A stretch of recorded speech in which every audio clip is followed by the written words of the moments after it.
به نام الله بخشاینده و مهربان. سال 2100 است.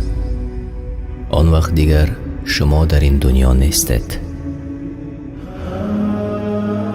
شما با دین خود عمل نکردید.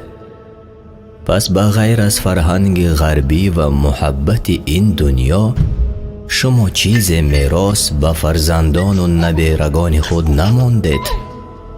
در نتیجه بعد چند سال اولاد شما دیگر مسلمان نیستند.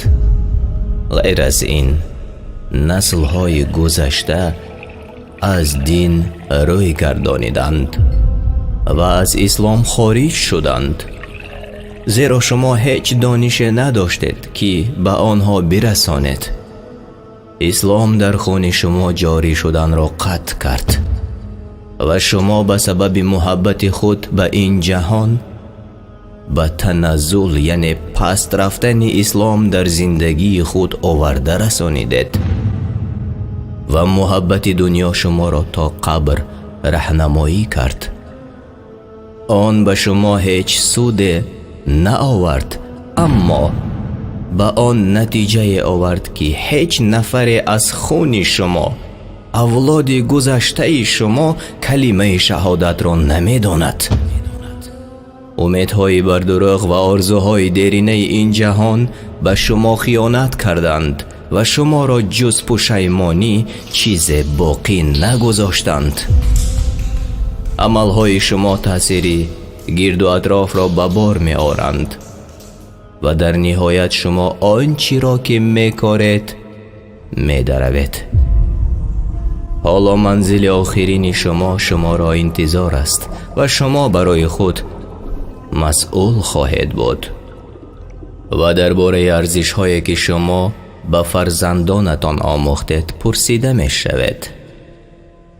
پیامبر صلی الله علیه و سلم و یاران او شب و روز می کوشیدند تا اسلام به ما برسد. آنها خون، عرق و اشک خود را فدا کردند تا من و شما امروز لا اله الا الله گفته توانیم، نه برای آن که شما آن را پس پشتتان پرتایید و از اهمیت خالی مانید.